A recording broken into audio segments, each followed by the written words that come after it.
बाळ आजारी आहे म्हणून बाळाला डॉक्टरकडे घेऊन जाता आहेत का? मग हे 3 प्रश्न डॉक्टरांना विचारायला अजिबात विसरू नका. पहिला प्रश्न, बाळाला नेमका काय आजार झाला आहे आणि यामधून बाळ किती दिवसात बरे होईल? जर बाळाला ताप येत असेल तर डॉक्टरांना विचारा की हे फक्त व्हायरल इन्फेक्शन आहे ना आणि यामधून बाळ 3-4 दिवसात बरं होईल ना? हा प्रश्न विचारल्यामुळे घरी आल्यानंतर आपलं बरंचसं टेन्शन हे कमी होतं. दुसरा आणि सगळ्यात महत्त्वाचा प्रश्न, औषधांचा डोस काय? तो किती वेळा द्यायचा आणि त्याचं ड्युरेशन काय? जर समजा डॉक्टरांनी बाळाला सिरप प्रिस्क्राईब केला आहे तर ते किती ml द्यायचं, जेवणाआधी द्यायचं की जेवणानंतर द्यायचं आणि 5 दिवस हे सिरप देणं गरजेचं आहे का, हे नक्की विचारा.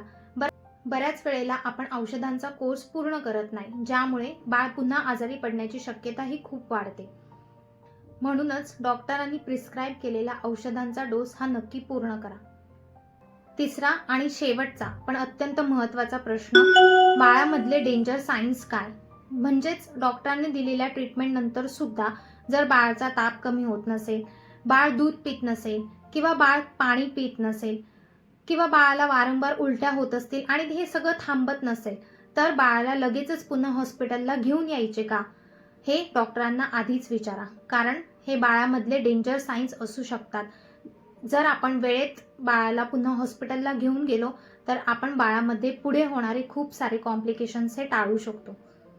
बाळाला घेऊन हॉस्पिटलला जाण्यापूर्वी हे सगळे प्रश्न तुमच्या मोबाईलमध्ये नोट करा आणि डॉक्टरांना विचारायला विसरू नका. व्हिडिओ आवडला असेल तर लाईक, शेअर आणि सबस्क्राईब करा आणि तुमच्या ओळखीतील सर्व नवीन आईसोबत शेअर करा. तुम्ही बाळाला हॉस्पिटलला घेऊन गेल्यानंतर डॉक्टरांना आणखीन कोणते प्रश्न विचारतात हे मला कमेंटमध्ये सांगायला विसरू नका.